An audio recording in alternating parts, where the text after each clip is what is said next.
Viens ici. Maintenant. La main de Byron se referma sur le poignet de Kira et la tira en avant sur le sol désert du casino. Elle trébucha sur ses talons, se rattrapant de justesse avant de heurter le marbre poli. Papa, mais qu'est-ce que tu fais? Tais-toi et marche. Le cœur de Kira s'emballa. Le casino Diamond Crown n'était jamais vide. Il était 21h01 vendredi soir.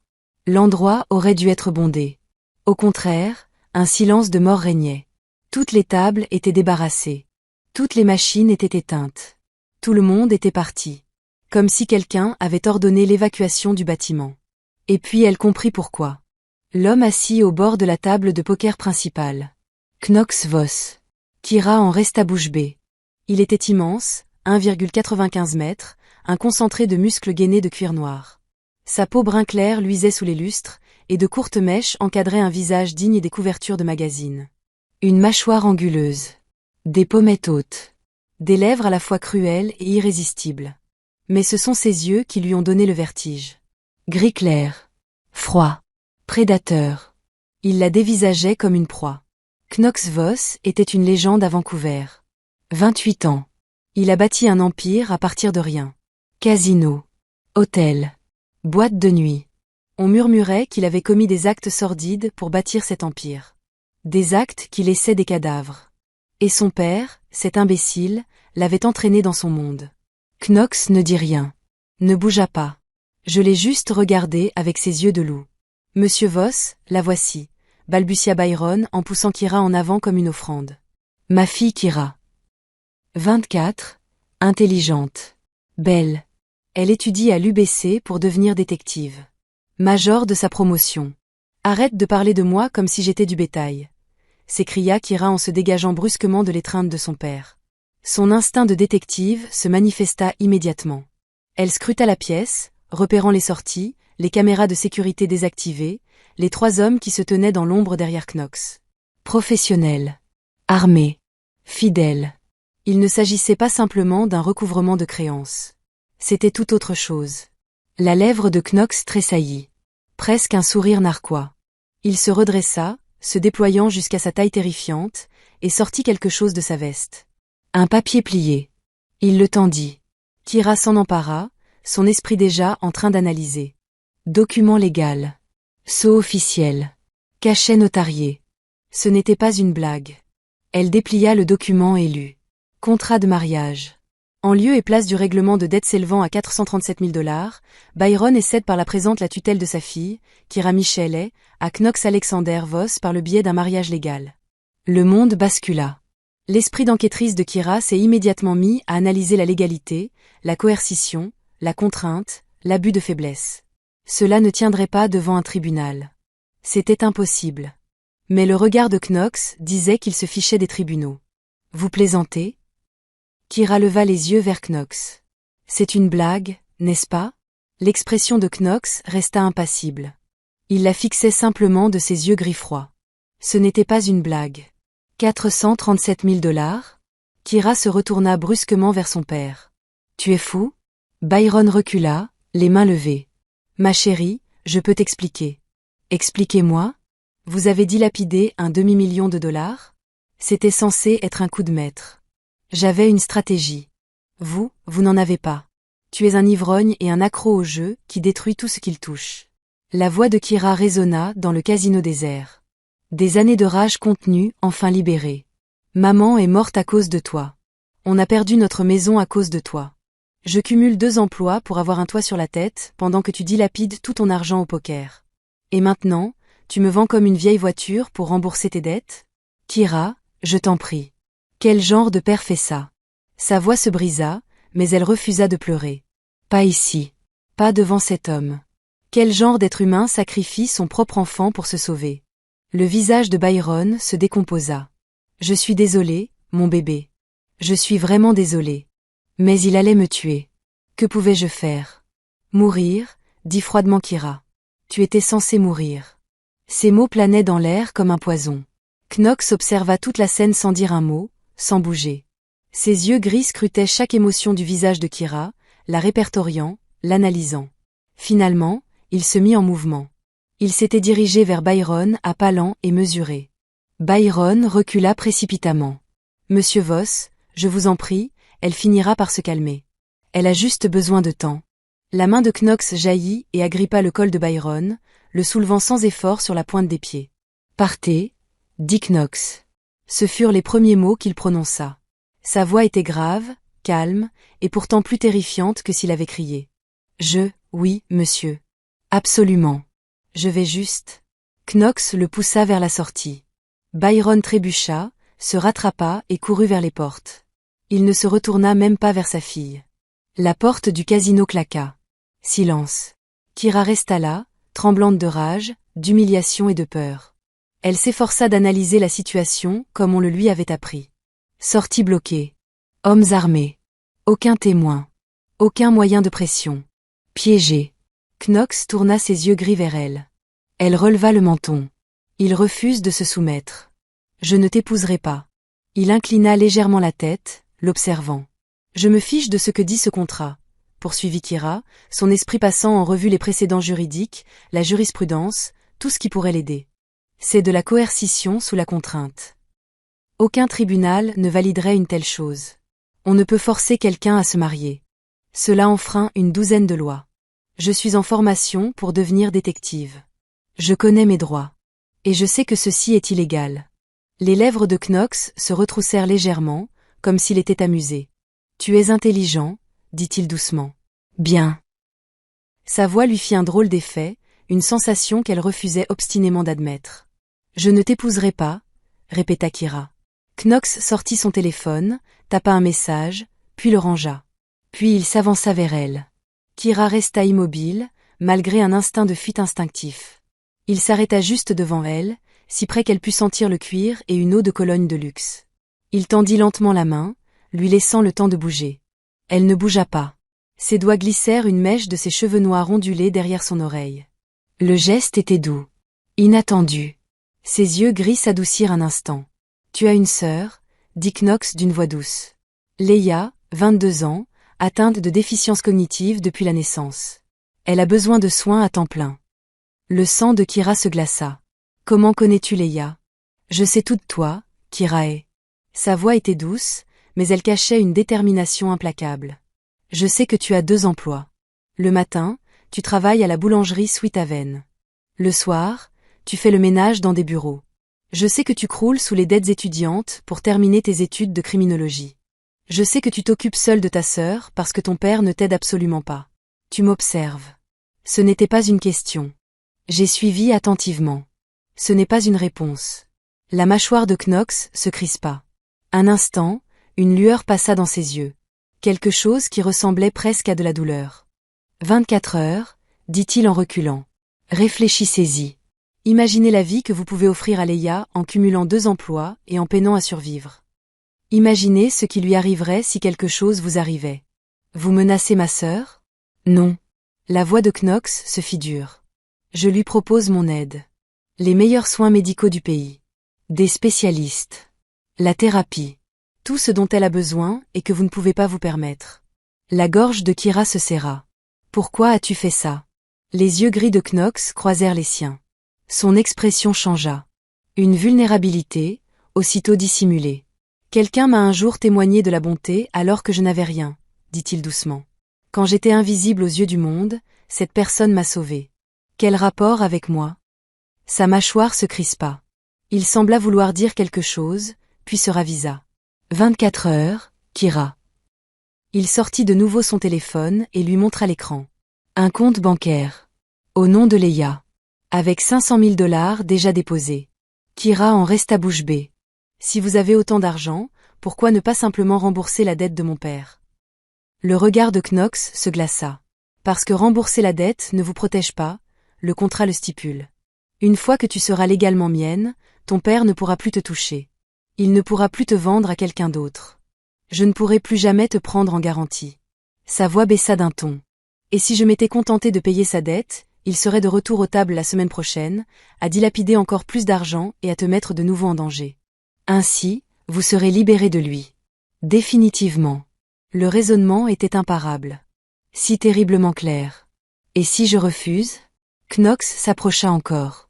si près qu'elle dut incliner la tête en arrière pour voir son visage. Tu ne le feras pas, dit-il doucement. Tu en es si sûre. Parce que je te connais, Kirae. Tu ferais n'importe quoi pour protéger ta sœur. Même épouser un inconnu. Il avait raison. Et elle détestait qu'il ait raison. J'ai besoin de temps pour réfléchir. 24 heures, répéta Knox. Après ça, je viendrai te retrouver. Et crois-moi, tu ne veux pas que je te retrouve. Puis il s'éloigna, sa veste en cuir flottant au vent. Les 3 hommes dans l'ombre le suivirent. Une porte latérale s'ouvrit. La lumière inonda la pièce. Le casino a recommencé à se remplir de monde. Croupiers, joueurs, personnel. Comme si quelqu'un venait de relancer un film en pause. Kira se tenait seule sur le sol du casino. Le contrat, froissé dans sa main, laissait ses pensées s'emballer. Son téléphone vibra. Un numéro inconnu. Elle a répondu. « N'essaie pas de t'enfuir, Kira. » La voix grave de Knox la fit frissonner. « J'ai des yeux partout, mais si vous avez besoin d'une preuve que je prendrai soin de vous et de Leia, consultez votre compte de scolarité. » Il raccrocha. Kira consulta son compte étudiant d'une main tremblante. Solde. $0. Note, payé intégralement par Kevos. La totalité de ses frais de scolarité restants. $30 000. Parti. Payé. Les mains de Kira tremblaient. Dans quel pétrin son père l'avait-il encore embarqué? Kira fit irruption dans l'appartement qu'elle partageait avec son père et sa sœur, encore sous le choc. Kira. Leia leva les yeux de la télévision en souriant. Tu es rentrée. Tu as apporté à manger? J'ai faim. Le cœur de Kira se serra. Leia passait une bonne journée. Son regard était clair, son sourire éclatant. Les mauvais jours, elle reconnaissait à peine Kira. Pas encore, ma chérie, mais je te préparais quelque chose. Où est Byron? Papa est parti. Il a dit qu'il devait aller quelque part d'important. Il a pris sa valise. Évidemment. Le lâche. Kira prépara le dîner de Leia, l'installa confortablement devant son émission préférée, puis s'enferma dans sa petite chambre. Elle sortit son ordinateur portable et fit ce qu'elle faisait de mieux, de la recherche. Knox Alexander Voss. Âgé de 28 ans. Né à Vancouver, en Colombie-Britannique, les archives publiques montrent qu'il est apparu comme par magie à l'âge de 21 ans avec suffisamment d'argent pour acheter son premier casino. Il a bâti son empire à partir de là. 3 autres casinos, 2 hôtels de luxe, des boîtes de nuit huppées. Mais avant ses 21 ans, rien. Comme s'il n'avait jamais existé. Kira a creusé plus profondément. Les dossiers des mineurs étaient sous scellés, mais elle a trouvé des traces. Une arrestation à 16 ans. Appartenance à un gang, charges abandonnées. Une autre à 17 ans. Agression, accusations abandonnées. Elle a recoupé les informations avec des activités de gang remontant à 15 ans. Les Jacals, un gang violent impliqué dans le trafic de drogue, d'armes et le racket dans l'est de Vancouver. Démantelé lors d'un important raid policier il y a 12 ans. Plusieurs anciens membres ont été emprisonnés. Plusieurs ont disparu. Un nom revenait sans cesse en filigrane dans les vieux articles de presse, Malachi Grant. On le disait le véritable cerveau derrière les Chacals. Jamais inculpé, jamais condamné, mais mentionné à voix basse dans tous les articles. L'instinct de détective de Kira s'éveilla. Knox avait fait partie des Chacals. C'était forcément ça. C'est comme ça qu'il avait obtenu son argent au départ, par des moyens illégaux. Puis il était entré dans la légalité, avait bâti un empire et effacé son passé. Mais des hommes comme Malachi Grant ne laissaient pas les gens s'en tirer comme ça. Kira se rassit, l'esprit en ébullition. Elle devait signaler ça. Allez voir la police. Dites-leur que Knox Voss essayait de la forcer à l'épouser. Mais la croiront-ils seulement? C'était l'un des hommes les plus riches de Vancouver. Elle était une étudiante fauchée, fille d'un joueur compulsif. Et surtout, il y avait l'argent sur le compte de Leia, les frais de scolarité déjà payés, la promesse de soins médicaux. Leia avait besoin d'une aide que Kira ne pouvait pas lui offrir, et ne pourrait jamais lui offrir. Son téléphone sonna. Encore un numéro inconnu. Arrête de m'appeler, dit Kira. Il reste 19 heures. La voix de Knox était calme. Je voulais juste m'assurer que tu n'avais rien fait de stupide. Comme quoi? Comme aller voir la police. Kira sentit le sang se glacer. Tu me surveilles en ce moment? Va à ta fenêtre. Le cœur battant la chamade, Kira alla à la fenêtre de sa chambre et regarda dehors. Un SUV noir était garé de l'autre côté de la rue. Vitres teintées, moteur tournant. Quelqu'un était à l'intérieur et observait. Non, C'est de la surveillance illégale, a déclaré Kira. Prouvez-le. Il y avait une pointe d'amusement sombre dans sa voix. Je vous arrêterai pour ça un jour, quand je serai détective. J'ai hâte. Il avait l'air sincère. Repose-toi bien, Kira. Décision importante demain. Attends, pourquoi tu fais ça? Tu pourrais épouser n'importe qui. Des mannequins, des actrices, des mondaines. Pourquoi me forcer à ça? Silence au bout du fil. Puis, doucement. Vous ne vous souvenez vraiment pas, n'est-ce pas? Vous vous souvenez de quoi? Un autre long silence. Reposez-vous, inspecteur. Il raccrocha. Kira fixa son téléphone, l'esprit en ébullition. Tu ne te souviens vraiment de rien. S'était-il déjà rencontré? Quand? Elle essaya de se souvenir, de se rappeler si elle avait déjà croisé Knox Voss avant ce casino. Mais rien ne lui venait. Elle ne pourrait jamais oublier un visage comme le sien. Dehors. Le SUV noir restait garé de l'autre côté de la rue. Kira ferma les rideaux, sa décision se précisant peu à peu. Elle détestait ça. Elle détestait être piégée. Elle détestait que son père l'ait mise dans cette situation. Mais Leia avait besoin d'aide, et Knox la lui offrait. Peut-être pourrait-elle l'épouser, obtenir les soins nécessaires pour Leia, terminer ses études et trouver ensuite une solution. Peut-être. Peut-être pas. Kira se leva et fit les 100 pas dans sa chambre. Il y avait quelque chose de louche. Pourquoi tenait-il tant à l'épouser? Elle n'y comprenait rien et détestait se lancer à l'aveuglette. 16 heures plus tard, Kira avait fait 2 valises et tentait d'expliquer la situation à Leia. Nous partons à l'aventure, dit-elle prudemment. Les yeux de Leia s'illuminèrent. Vraiment? Où ça? Je ne sais pas encore, mais il faut qu'on s'absente un moment. Papa vient? Non, juste nous deux. Bien. Leia reprit ses bagages. Papa sent mauvais et il est désagréable quand il boit. La gorge de Kira se serra. Même Leia avait compris. Leia, je te demande de n'emporter que tes affaires préférées, d'accord? On ne peut pas tout prendre. Mais le préféré de Monsieur Moustache, et le capitaine Duveteux, et l'ours arc-en-ciel, et le lapin étincelant, et... Tu peux tous les emmener, dit Kira en abandonnant. Dépêche-toi. 20 minutes plus tard, ils s'éclipsèrent par l'arrière de l'immeuble. Kira avait appelé un taxi pour les rejoindre 2 rues plus loin, espérant ainsi éviter la personne qui surveillait l'immeuble. Elles traversèrent la ruelle en hâte, Leia bavardant sans cesse. Où allons-nous, Kira? Quelque part où l'on peut manger? J'ai faim. On va à la plage? J'aime la plage. On peut prendre une glace? Peut-être, chérie. Je continuerai à marcher. Le taxi attendait exactement à l'endroit indiqué par Kira. Elle installa Leia et leurs sacs sur la banquette arrière. Rosewood Inn, rue principale, dit Kira au chauffeur. Veuillez vous dépêcher. Le chauffeur, un homme âgé aux cheveux gris et au sourire bienveillant, acquiesça. Bien reçu, mademoiselle. Le taxi s'éloigna du trottoir. Kira se retourna. Aucune trace du SUV noir. Peut-être qu'il l'avait vraiment fait. De la musique commença à jouer à la radio. Pas de la musique normale. Quelque chose de sombre. Obsédante, avec des paroles qui ont réveillé l'instinct de détective de Kira. Cours, cours, aussi vite que tu peux, mais les ombres te suivent partout. Cache-toi, essaie de rester libre. Il vous retrouvera, vous verrez. Pouvez-vous changer de station? Demanda Kira d'une voix tendue. Excusez-moi, mademoiselle. La radio est cassée. Bloquée sur cette chaîne. Kira observa le conducteur plus attentivement. Ses mains sur le volant. Rugueuse. L'œil calleux. Pas aussi doux que celui d'un chauffeur de taxi. Son regard se portait sans cesse sur le rétroviseur. Il ne surveillait pas la circulation. Je la vérifie. En fait, laissez-nous sortir, dit Kira. Nous y sommes presque, mademoiselle. Encore quelques pâtés de maison. J'ai dit laissez-nous sortir. Impossible. J'ai déjà payé tout le voyage. Le rythme cardiaque de Kira s'est accéléré. Je ne t'ai pas encore payé. Le regard du chauffeur croisa le sien dans le rétroviseur. Non, mademoiselle, mais monsieur Voss, lui, l'a fait. Zut.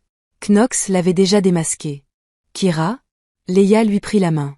Je n'aime pas cette voiture. La musique fait peur. Ne t'inquiète pas, ma chérie. On y est presque. Le taxi s'arrêta devant le Rosewood Inn, un modeste bâtiment de 2 étages à l'éclairage chaleureux. Des clients s'enregistraient à la réception. Un couple prenait un verre au petit bar. Du personnel s'activait. Une auberge normale, qui fonctionnait bien. Bon séjour, dit le chauffeur d'un ton aimable, comme s'il ne venait pas de les kidnapper. Kira prit Leia et leur sac et sortit du taxi. Celui-ci démarra avant qu'elle puisse réagir. Elle resta plantée sur le trottoir, le cœur battant la chamade, à peser le pour et le contre. Elle pourrait attraper Leia et s'enfuir. Mais où? Jusqu'où irait-elle? S'il avait payé le chauffeur qui l'avait amenée, il devait bien la suivre d'une manière ou d'une autre, non? La porte de l'auberge s'ouvrit et Knox Voss en sortit. Il ressemblait à s'y méprendre à toutes les sombres fantaisies que Kira avait secrètement nourries en regardant des K-dramas à 2 heures du matin. Une veste en cuir noir sur un t-shirt noir qui laissait apparaître tous ses muscles de façon ridicule. Un jean qui lui allait comme un gant. Ses tresses étaient parfaites, encadrant son visage bouleversant. Et les réverbères faisaient scintiller ses yeux gris, leur donnant une lueur argentée. Derrière lui, un autre homme s'avança. Grand, mince, le teint hâlé et un sourire avenant. Il avait l'air sympathique. Digne de confiance. Patron, vous voulez que je rentre leurs bagages? Demanda l'homme. Knox acquiesça d'un signe de tête. Oui, Silas. L'homme s'approcha de Kira avec un sourire bienveillant. Tu dois être Kira, et voici Leia. Bonjour, répondit Leia d'un ton enjoué. Vous travaillez pour le grand homme effrayant? Demanda Silas en riant. Il n'est pas si effrayant quand on le connaît, je vous assure. Il prit leur sac sans effort et retourna vers l'auberge. Laissant Kira seule avec Knox, ce dernier n'avait pas bougé de l'embrasure de la porte, la fixant de ses yeux de prédateur. Ici, c'est chez toi, dit Kira. Ce n'est pas une question. Knox acquiesça. Le chauffeur de taxi travaille pour vous. Un autre signe de tête. Tu savais que je m'enfuirais. Knox finit par bouger et descendit les marches vers elle à pas lents et délibérés, chaque mouvement contrôlé. Puissant. Il s'arrêta à quelques mètres. Je te connais, Kirae, dit-il doucement. Mieux que tu ne le penses. Leia tira sur la manche de Kira. Kira? Qui est-ce? L'expression de Knox s'adoucit aussitôt en regardant Leia. Il s'accroupit à sa hauteur, se faisant plus petit, moins menaçant. Je suis Knox, dit-il doucement. Vous devez être Leia. Leia l'observa attentivement. Tu es vraiment grand, comme un super-héros. Quelque chose comme ça. Tu vas faire du mal à ma sœur? Non, jamais. Promis? Les yeux gris de Knox se levèrent vers Kira et soutinrent son regard. Je te le promets. Leia semblait satisfaite. Bon, j'ai faim. Vous avez à manger? Knox se leva. À l'intérieur, Silas commandait son dîner. Il se retourna et regagna l'auberge. Kira n'eut d'autre choix que de le suivre. L'intérieur de l'auberge était chaleureux, avec ses murs de briques apparentes, son éclairage tamisé et son mobilier confortable.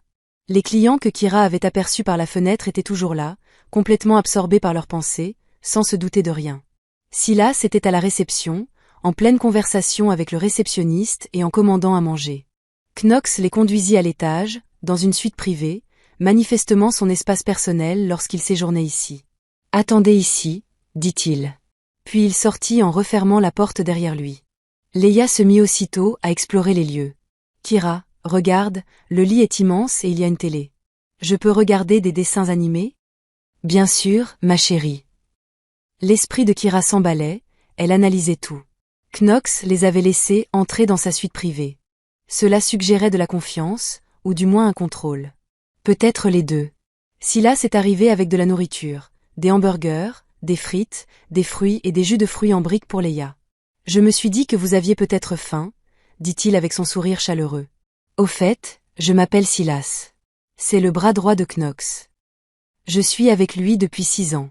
Tu as l'air au normal, dit Kira avant de pouvoir se retenir. Silas rit. On me le dit souvent. Les gens s'attendent à ce que tous ceux qui gravitent autour de Knox soient effrayants et dangereux, mais en réalité, c'est un bon patron, juste, loyal, qui prend soin de ses hommes. Même de ceux qu'il force à signer des contrats de mariage? Le visage de Silas se fit grave. Il m'a parlé de votre situation. Pour être honnête, je n'ai jamais vu Knox se démener autant pour qui que ce soit.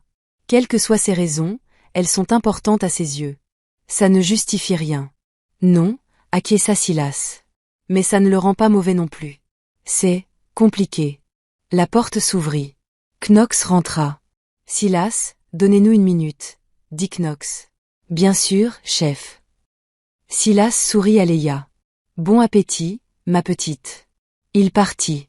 Knox regarda Kira. Tes 24 heures sont écoulées. Kira serra les poings.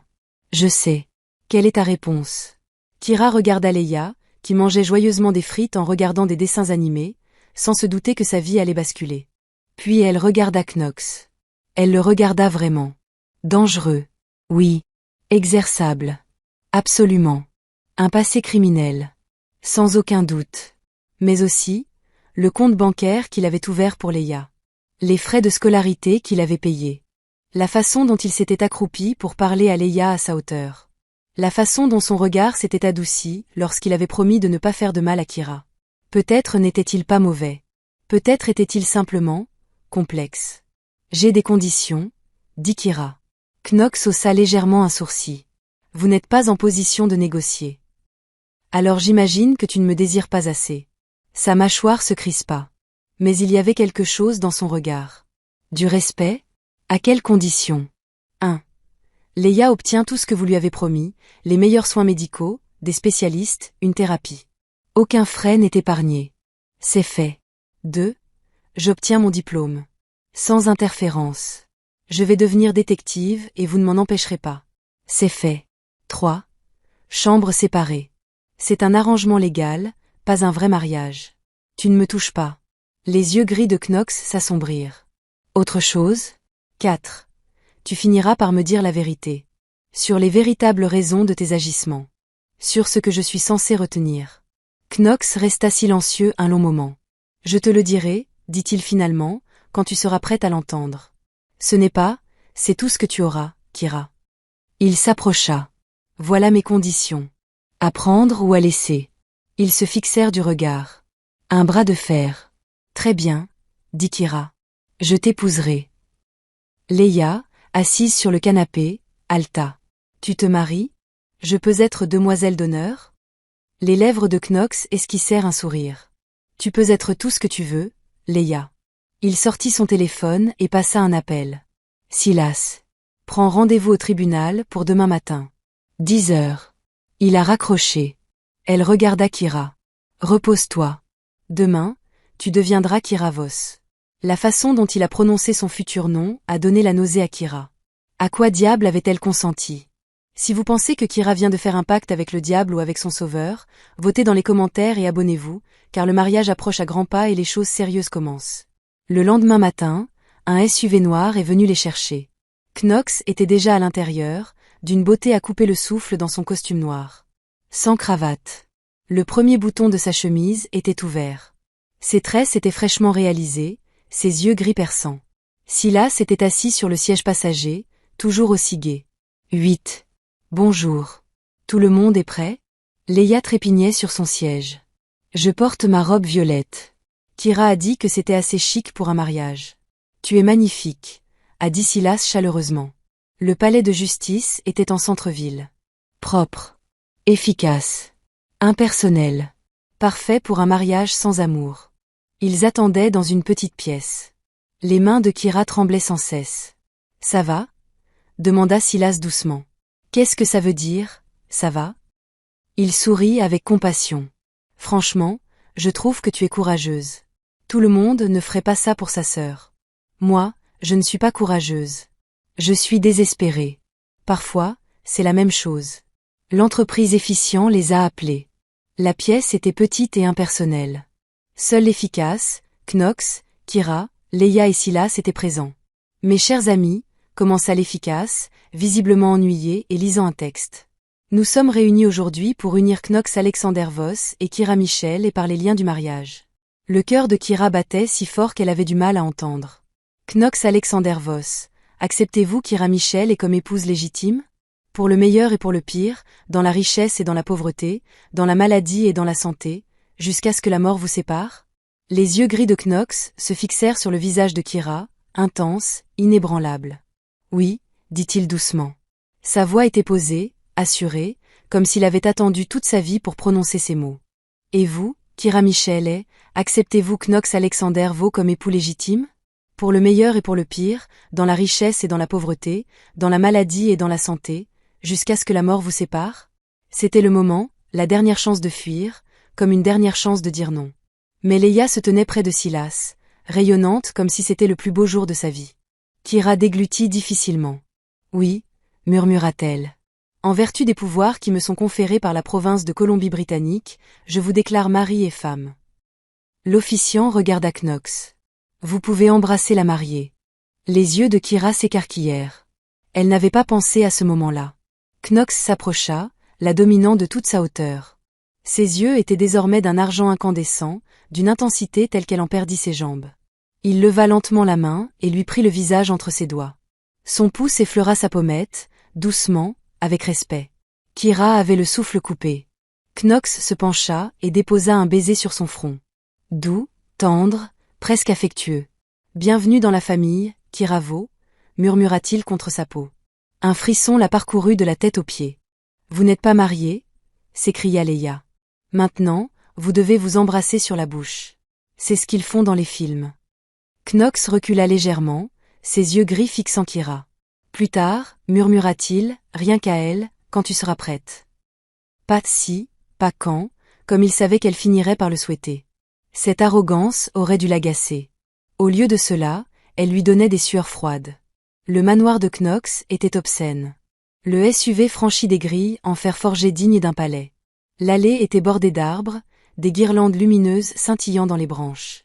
La maison, d'une beauté irréelle, s'élevait sur 3 étages et arborait une architecture moderne tout en verre et en pierre.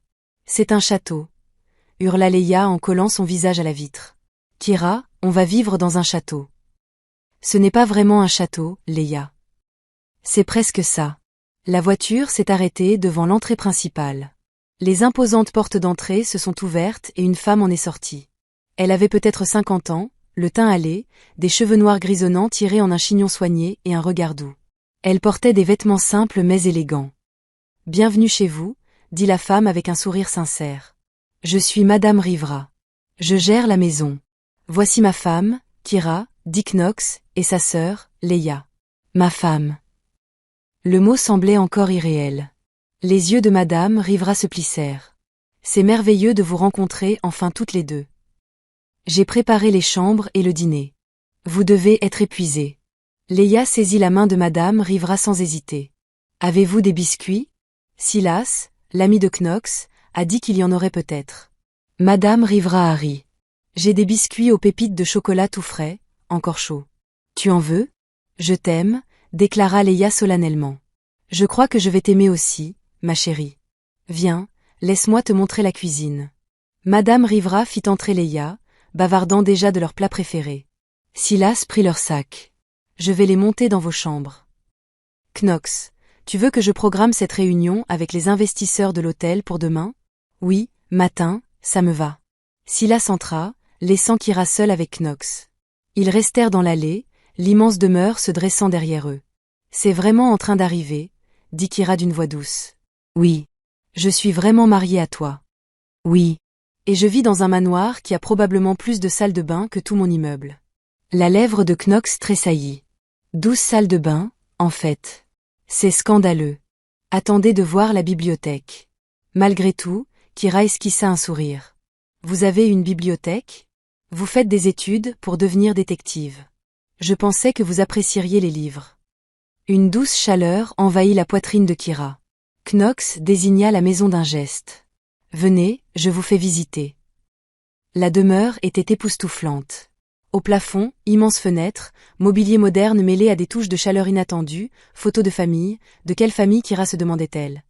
Œuvres d'art, livres. Knox lui montra la cuisine, digne d'un professionnel, gigantesque. Le salon dispose d'une cheminée suffisamment grande pour qu'on puisse s'y tenir debout. La salle de sport est entièrement équipée. La piscine intérieure est chauffée. Puis la bibliothèque. Kira s'arrêta sur le seuil et resta bouche bée. Des étagères du sol au plafond, des fauteuils confortables, un bureau imposant, des milliers de livres, romans, essais, récits de crimes réels, ouvrages juridiques, études de criminologie. « Tu as vraiment lu tout ça ? » demanda Kira. « La plupart. J'aime apprendre. » Elle longea les étagères, ses doigts effleurant les dos des livres. « Vous avez l'intégralité de l'Oxford Companion, tout Crime and Mystery. Première édition. Tu connais tes livres. Je veux être détective. Bien sûr que je connais cette série. » Elle sortit un autre volume. Et là, il y a l'analyse du comportement criminel par MacLeod. Ce livre est épuisé. Comment avez-vous fait pour avoir ça? Knox s'appuya contre l'encadrement de la porte, la fixant d'un regard indéchiffrable. J'ai des relations. Des relations illégales? Tout ce que je fais n'est pas illégal, inspectrice. Juste la partie mariage. Sa mâchoire se crispa. Ce contrat est légal. Légal et éthique, ce n'est pas la même chose. Je sais. Ils se sont regardés fixement. Pourquoi fais-tu vraiment ça, Knox? Je sais que tu n'as pas acheté ces livres pour les lire toi-même. J'ai l'impression que tu as planifié tout ça depuis longtemps, ajouta Kira à voix basse. Ne me donnez pas de réponse vague sur la gentillesse dont vous avez bénéficié. Dites-moi la vérité. Knox se détacha du chambranle et s'avança vers elle. Lentement. Maîtrisé. Il s'arrêta suffisamment près pour qu'elle puisse sentir la chaleur qui émanait de lui. La vérité est compliquée, dit-il doucement. Je suis intelligent. Je peux gérer la complexité. Knox serra les dents. Tu n'es pas prêt à entendre ça. Arrête de décider de ce à quoi je suis prêt. Tu ne te souviens vraiment pas, n'est-ce pas? Sa voix était douce, presque triste. Se souvenir de quoi? Lui lança-t-elle, exaspérée. Knox leva la main et glissa une mèche de ses cheveux noirs ondulés derrière son oreille. Le même geste qu'au casino. Un jour, Kira Voss, murmura-t-il. Je vais tout te dire. Et tu comprendras pourquoi j'ai fait ça. Pourquoi je ferais n'importe quoi pour te protéger. Puis il recula, brisant le silence. Votre chambre est à l'étage. Deuxième porte à gauche. La chambre de Leia est à côté de la tienne. La mienne est au bout du couloir. Il se dirigea vers la porte. Le dîner est à 7h. Madame Rivera vous fera visiter les lieux. Knox? Il s'arrêta mais ne se retourna pas. Merci, dit Kira d'une voix douce. Pour Leia. Pour tout ça. Même si je ne comprends pas pourquoi. Les épaules de Knox se tendirent. Tu comprendras, dit-il doucement. Finalement, il est parti. Kira se retrouva seule dans la bibliothèque, entourée de livres, dans ce manoir qui était désormais censé être son foyer. Mariée à un homme qu'elle ne comprenait pas. Un homme la regardait comme si elle était la réponse à une question qu'elle n'avait même pas entendue. De nouveau, elle se demanda, dans quel pétrin s'était-elle fourrée. Laissez un émoji terrifié si vous êtes terrifié par ce mystère. Aimez et commentez. Dis-lui, Knox, si tu meurs d'envie de connaître la vérité. Abonne-toi, car ça va devenir encore plus intense. Cette nuit-là, Kira n'arrivait pas à dormir. Le lit était immense et moelleux. La chambre était magnifique. Tout était parfait. Et pourtant, elle ne s'était jamais sentie aussi déplacée. Vers 2h du matin, elle abandonna et partit à la recherche d'eau. Le manoir était plongé dans l'obscurité, éclairé seulement par de faibles veilleuses le long des plinthes. Elle trouva la cuisine et ouvrit l'immense réfrigérateur. C'est alors qu'elle l'entendit. Un gémissement. De douleur. Étouffé. Le bruit venait de l'étage. L'instinct de détective de Kira s'est immédiatement manifesté. Elle a attrapé un couteau dans le bloc de cuisine, au cas où, et a suivi le bruit. Au bout du couloir. En haut des escaliers. Vers le fond du couloir. En direction de la chambre de Knox. La porte était entr'ouverte. De la lumière filtrait de ce qui semblait être sa salle de bain. Kira poussa la porte en grand et entra. La chambre de Knox était masculine et étonnamment sobre. Lit king size. Des meubles sombres. Rien de personnel, sauf. Elle se figea. La porte de la salle de bain était ouverte. Knox, torse nu, était debout devant l'évier, essayant de recoudre une plaie au couteau dans ses côtes. Il y avait du sang partout. Le sang coulait le long de son flanc. Des serviettes trempées sur le comptoir. Des gouttes sur le carrelage blanc. Tant de sang.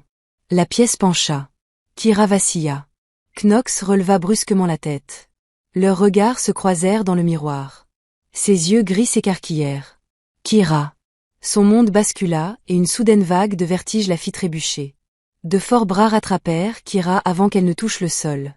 Le monde tourna autour d'elle, et tout devint noir sur les bords. Elle se sentit soulevée, blottie contre quelque chose de chaud et de solide. Kira. La voix de Knox perça le brouillard, urgente et impérieuse. Kira, reste avec moi. Elle cligna des yeux. Elle se retrouva pressée contre son torse nu, un de ses bras massifs autour de sa taille, l'autre soutenant son dos. Sa peau était chaude et luisante de sang. Elle sentait son cœur battre la chamade sous sa paume. « Tu saignes, murmura-t-elle, et tu as failli te fracasser le crâne sur le carrelage de ma salle de bain. » Ses yeux gris, intenses, scrutait son visage. Qu'est-ce qui serait pire? Malgré le sang et la douleur qu'il devait endurer, une véritable inquiétude transparaissait dans sa voix. Le cerveau de Kira se remit lentement en marche. Elle le repoussa faiblement. « Pose-moi. Tu es sûr que tu ne vas pas t'évanouir à nouveau? Je ne m'évanouis jamais. Je suis en formation pour devenir détective. Apparemment, certains détectives s'évanouissent quand il y a autant de sang. » C'était un moment d'inattention. Malgré la douleur, la lèvre de Knox tressaillit. Oui. Un moment d'inattention. Il la déposa délicatement, gardant une main sur son coude jusqu'à ce qu'il soit certain qu'elle était bien stable. Kira se força à regarder la blessure. Une entaille dans les côtes, d'une dizaine de centimètres. Une plaie si profonde qu'il fallait des points de suture. Le sang continuait de couler malgré la serviette qu'il avait pressée contre elle. Son estomac se retourna, mais elle lutta pour le contenir. Elle étudiait la criminologie, bon sang.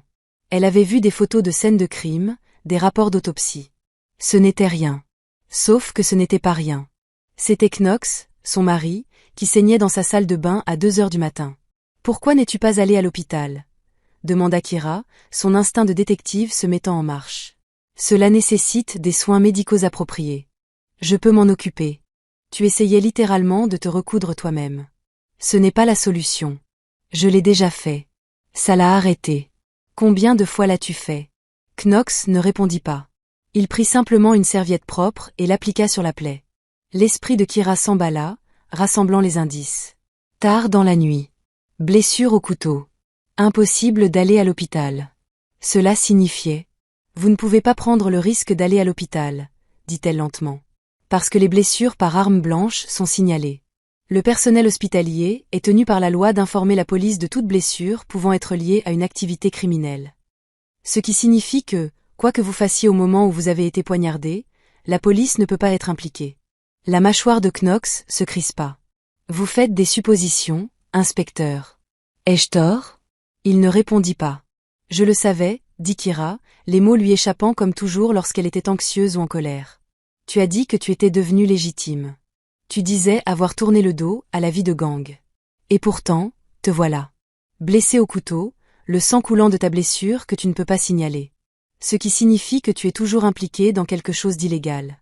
Ce qui signifie que je viens d'épouser un criminel. Ce qui signifie... Kira.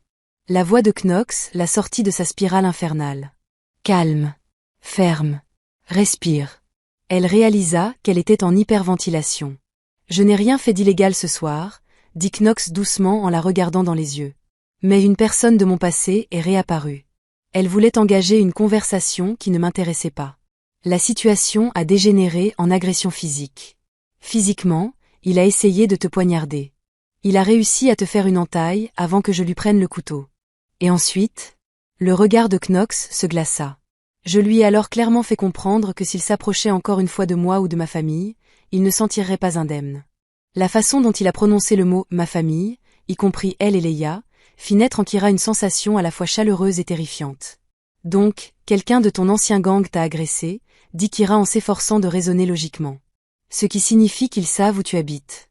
Ce qui signifie que Leia et moi sommes en danger. Non. La voix de Knox était catégorique. Vous êtes en sécurité ici. J'ai de la sécurité partout. Des caméras. Des gardes armés. Personne ne les franchit. Sauf apparemment celui qui t'a poignardé. Il m'a attrapé devant la propriété. De retour d'une réunion d'affaires. Cela ne se reproduira plus. Kira l'observa attentivement. À la recherche de mensonges. De tromperies. De tout ce que sa formation de détective lui avait appris à repérer. Mais le regard gris de Knox restait fixe. Sincère. Tu saignes encore, finit-elle par dire. Knox baissa les yeux. Du sang s'infiltrait à nouveau à travers la serviette. Je vais finir de recoudre. Tu y arrives à peine. Et tu es gaucher, ce qui rend la chose encore plus difficile. Knox haussa un sourcil. Comment saviez-vous que j'étais gauchère ? Je suis très attentive aux détails. C'est même ce que j'apprends à faire. Kira a pris la trousse de premier secours sur le comptoir. Asseyez-vous. Laissez-moi faire. Vous n'êtes pas obligé. J'ai suivi une formation avancée en secourisme et en intervention médicale d'urgence dans le cadre de mon programme de criminologie. Je sais suturer une plaie. Maintenant, asseyez-vous avant de saigner partout dans votre salle de bain hors de prix. Les lèvres de Knox esquissèrent un sourire. Tu es bien autoritaire pour quelqu'un qui s'est évanoui il y a 30 secondes. Je ne me suis pas évanoui. J'ai eu un moment d'inattention. Maintenant, assieds-toi. Knox s'assit sur le bord de la baignoire, sa stature imposante donnant paradoxalement l'impression que la salle de bain était plus petite. Kira a dû se glisser entre ses jambes pour atteindre correctement la blessure, ce qui signifiait se tenir beaucoup trop près de sa peau et de ses muscles dénudés. Ne regardez pas ses abdos. Et surtout, ne regardez pas. C'est une procédure médicale. Vous êtes un professionnel. Elle regarda. Mon Dieu. Cet homme avait des abdos en béton. Et des tatouages. Des motifs complexes à l'encre noire recouvraient son épaule gauche et ses côtes, disparaissant sous la blessure. Des mots dans une langue qu'elle ne reconnaissait pas. Des images de... Vous voyez quelque chose qui vous plaît, inspectrice ? Demanda Knox d'une voix basse et amusée. Le visage de Kira s'empourpra. Tais-toi. Je me concentre. Mais elle sentait son regard posé sur son visage, la fixant avec cette intensité qui faisait légèrement trembler ses mains. Elle commença par nettoyer la plaie avec un antiseptique qui devait la brûler atrocement. Knox ne broncha pas. Il ne fit aucun bruit. Il la regarda simplement travailler de ses yeux gris. Tu es doué pour ça, dit-il doucement. Je suis doué pour beaucoup de choses. Je commence à m'en rendre compte. La façon dont il l'a dit, d'une voix basse et rauque, lui a donné la nausée. Concentre-toi, Kira. Elle enfila l'aiguille et commença à coudre. Ses mains étaient désormais sûres et méthodiques. Des années d'études des scènes de crime et des procédures médicales qui portent leurs fruits. Alors, qu'est-il arrivé à celui qui t'a poignardé ? Demanda-t-elle, essayant de se distraire de leur proximité. Il est parti. Tu es juste, parti ? Tu n'as pas appelé la police ? Tu n'as pas porté plainte ? Non. Pourquoi ? Knox resta silencieux un instant. Parce qu'appeler la police soulèverait des questions auxquelles je ne veux pas répondre, et réveillerait des problèmes que j'essaie d'enfouir depuis des années. Des problèmes comme Malachi Grant ? Knox se figea. Son regard se posa sur elle. Où as-tu entendu ce nom ? Je fais des études pour devenir détective, Knox. Tu crois que je n'ai pas fait de recherche sur toi, après que tu m'aies forcé à l'épouser ? Kira a noué un point de suture. Malachi Grant. Chef présumé du gang des Chacals. À propos du gang dont tu faisais partie à l'adolescence. Le gang que tu es censé avoir quitté il y a des années. Je l'ai quitté. Alors pourquoi quelqu'un de ce gang t'attaque-t-il en pleine nuit ? Knox serra les dents. Parce que Malachi n'aime pas que les gens partent. Surtout ceux qui savent des choses. Quelles choses ? Des choses qui pourraient lui valoir la prison à vie. Kira resta immobile. Vous avez des preuves contre lui ? Oui. Depuis l'époque où tu étais dans le gang. Oui. Et il le veut en retour. Il veut que je parte. Les preuves sont secondaires. La gorge de Kira se serra. Knox. Je ne vais pas mourir, Kira. Sa voix était assurée. J'ai survécu à pire que Malachi Grant. Et maintenant, j'ai de vraies raisons de continuer à survivre. Il leva lentement la main, lui laissant le temps de s'éloigner, puis glissa une mèche de ses cheveux ondulés derrière son oreille. Et ce geste devenait familier. Intime. Pourquoi ? Murmura Kira. Les yeux gris de Knox croisèrent les siens. Toi, Leia. Je suis en train de construire ma vie. Je ne laisserai pas un chef de gang me la voler. Le cœur de Kira battait la chamade. Ils étaient si proches.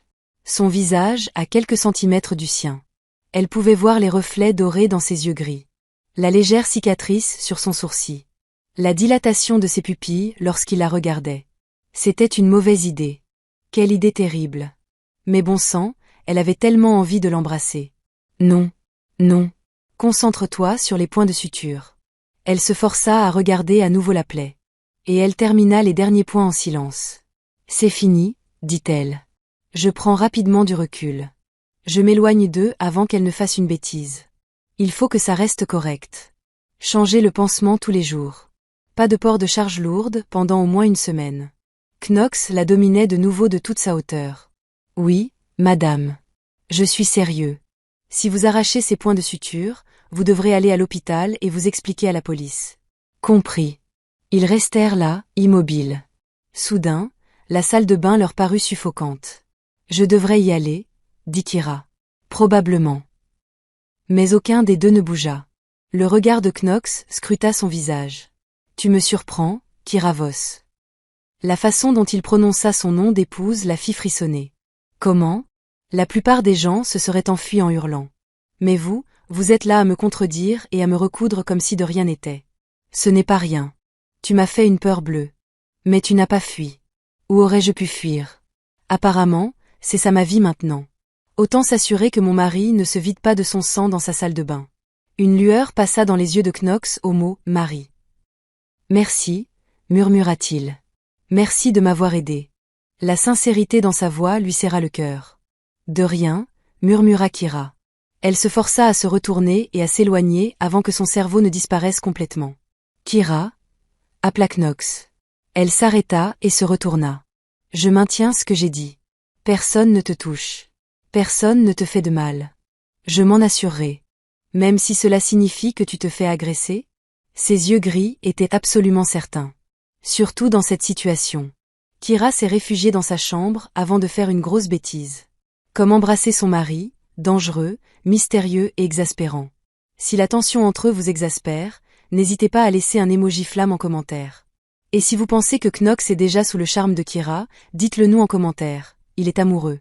N'oubliez pas de vous abonner, car leur alchimie est sur le point d'exploser. Le lendemain matin, Kira se réveilla baignée de lumière grâce aux baies vitrées et accueillie par l'odeur du café frais. Un instant, elle oublia où elle était.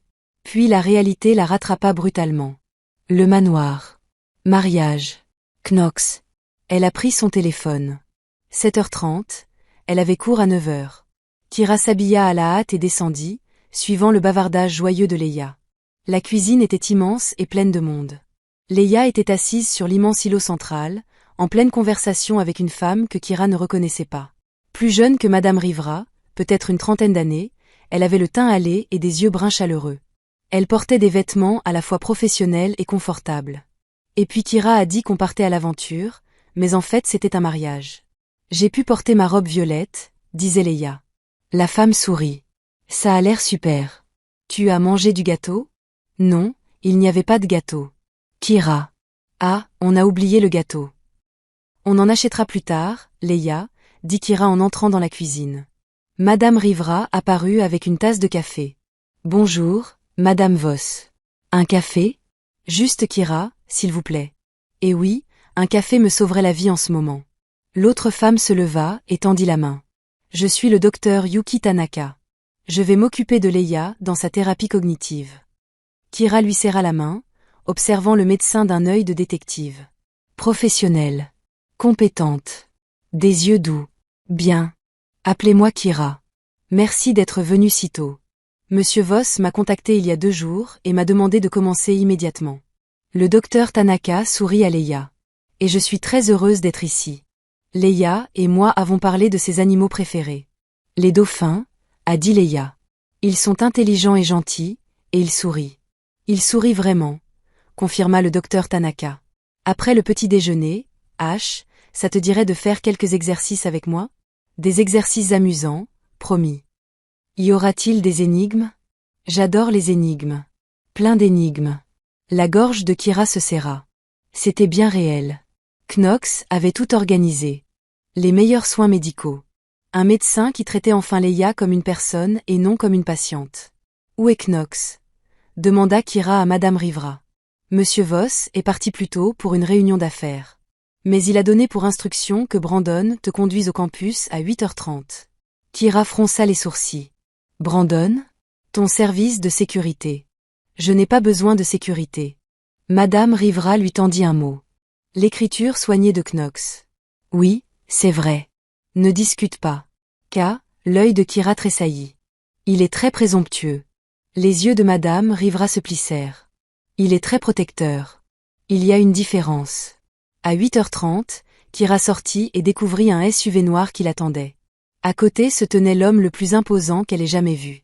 Il devait mesurer au moins 1,98 mètres, bâti comme un joueur de football américain, la pommade et des bras si massifs qu'on aurait dit qu'il pouvait soulever une voiture. Mais il avait un visage doux et un sourire facile. Madame Voss, dit-il poliment. Je suis Brandon Webb.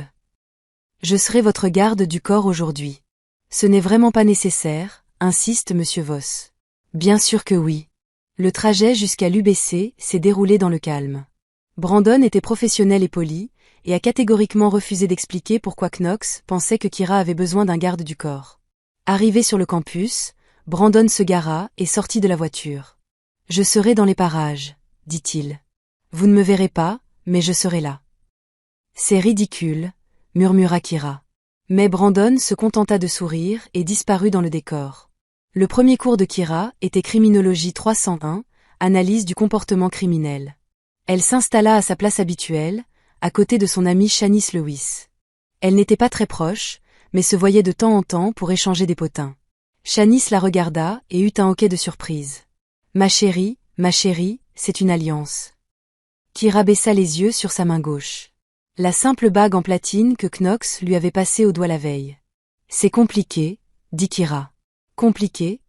S'exclama Shanice d'une voix plus forte. Plusieurs élèves se retournèrent. Kira, tu disparais 2 jours et tu reviens mariée? À qui? À Knox Voss? Shanice s'étouffa presque avec son café. Knox Voss? Le propriétaire de casino, richissime, un vrai mannequin, Knox Voss? C'est bien lui. Comment? Quand? Pourquoi n'ai-je pas été invitée? C'était soudain. Très soudain. Soudainement?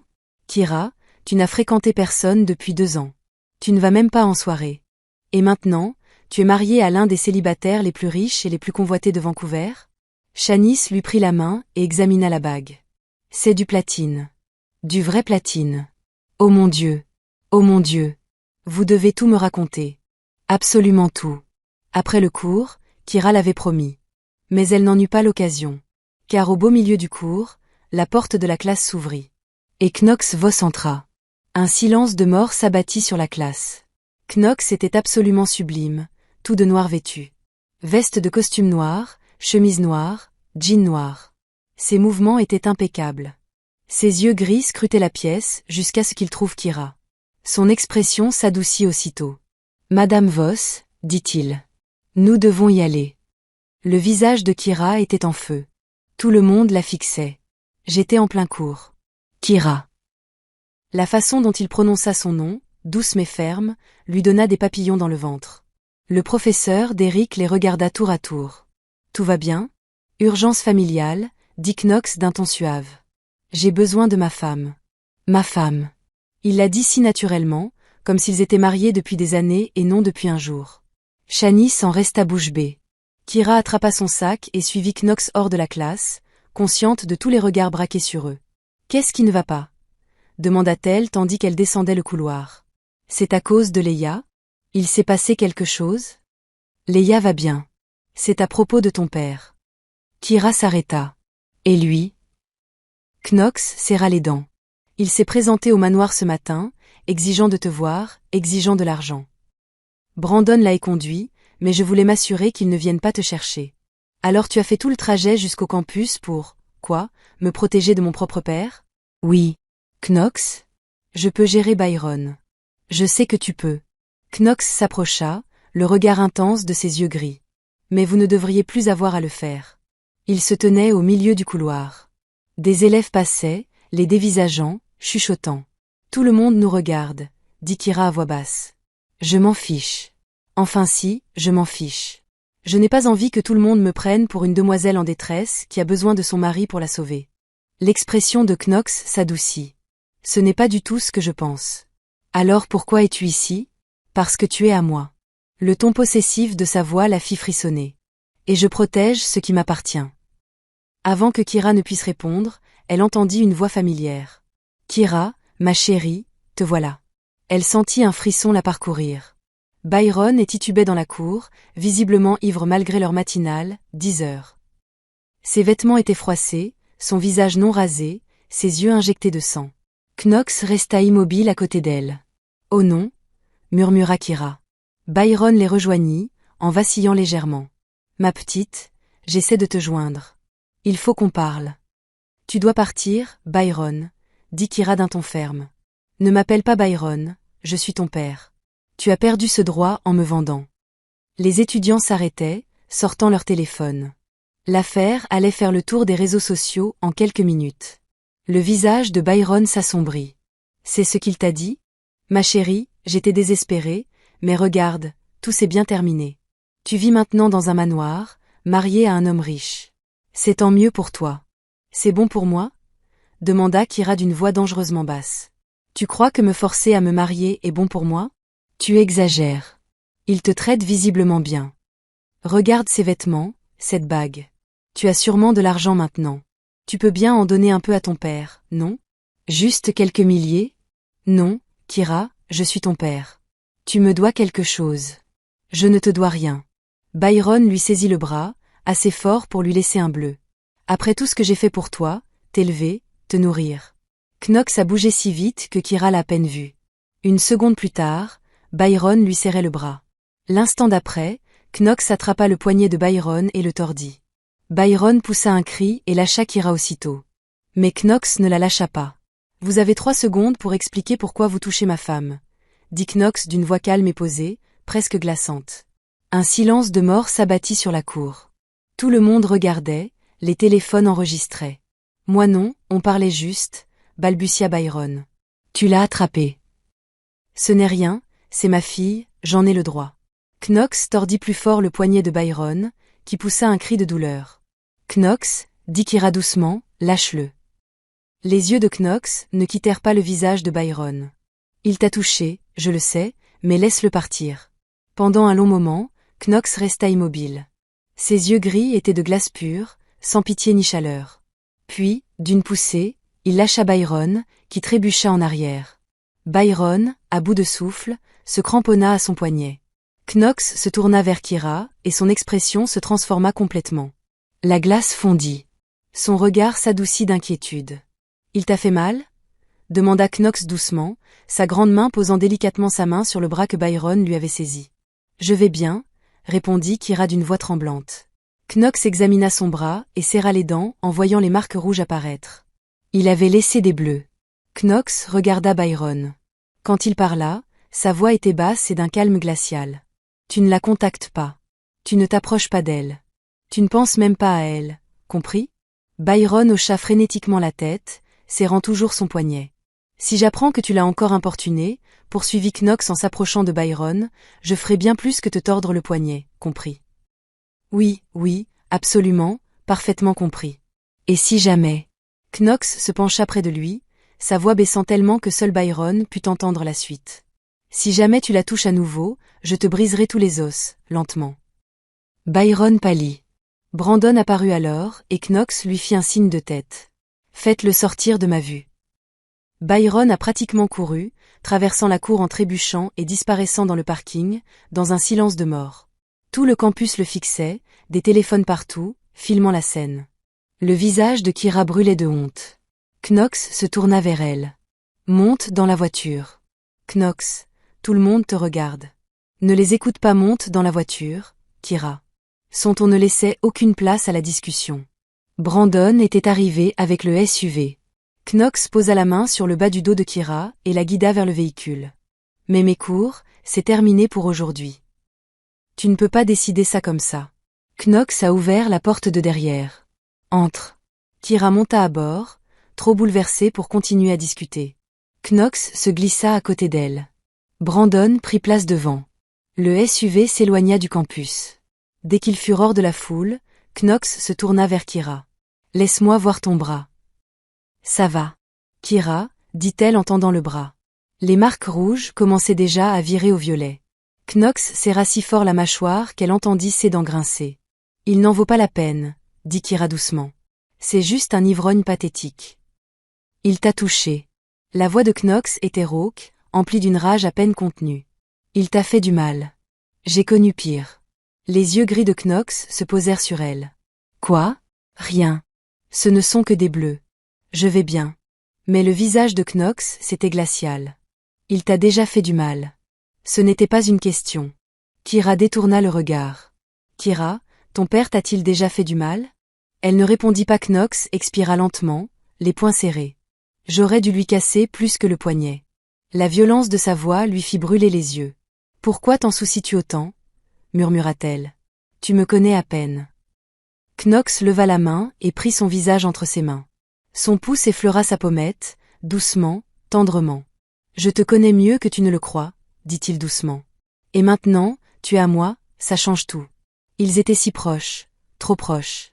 Kira pouvait distinguer les reflets dorés dans ses yeux gris. Elle sentait son souffle sur son visage. Elle sentait la chaleur qui émanait de son corps. Son cerveau, obsédé par les K-dramas, lui fournit aussitôt une bande-son. Piano poignant, ralenti, l'instant juste avant le baiser. Et puis Kira cessa de réfléchir. Elle combla la distance et l'embrassa. Ce ne devait être qu'un simple merci. Un bref contact des lèvres, mais dès que leurs bouches se touchèrent, tout changea. Knox émit un son, entre un gémissement et un grognement. Sa main se glissa dans ses cheveux, inclinant sa tête pour approfondir le baiser. Ses lèvres étaient à la fois douces et fermes. Il avait le goût du café et d'une saveur plus sombre, plus dangereuse. Son autre main se posa sur sa taille, l'attirant plus près. Kira agrippa sa veste, comme si le monde entier tournait autour d'elle. Ce n'était pas un premier baiser tendre. Et c'étaient des années de tension, de désir et de besoin qui explosaient d'un coup. Quand ils finirent par se séparer, tous deux essoufflés, les yeux gris de Knox étaient d'un argent incandescent. « Kira, non, murmura-t-elle. Ne dis rien. Je ne sais pas pourquoi j'ai fait ça. Tu étais là, tu m'as protégée, et Knox l'embrassa de nouveau. Plus lentement cette fois, plus profondément, comme s'il mémorisait son goût. Lorsqu'il se recula, son front se posa contre le sien. J'en avais envie depuis l'instant où je t'ai vu dans ce casino, confia-t-il doucement. Le cœur de Kira battait la chamade. Ça ne change rien.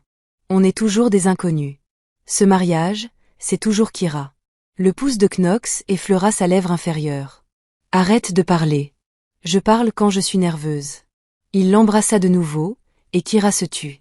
Au cours des 2 semaines suivantes, la vie de Kira fut complètement transformée. Leia s'épanouissait. Le docteur Tanaka travaillait quotidiennement avec elle, et les progrès étaient visibles. Leia parlait davantage, se souvenait de mieux en mieux, riait plus souvent. Knox avait insisté pour qu'elle quitte son emploi à la boulangerie et dans l'entreprise de nettoyage. « Tu es ma femme », avait-il dit. « Tu n'as plus besoin de cumuler 2 emplois. Je dois contribuer. Ensuite, concentre-toi sur tes études. Sois major de ta promotion. Deviens le détective que tu es destiné à être. Voilà ta contribution. » Difficile de contester cela. Mais le plus grand changement, c'était Knox.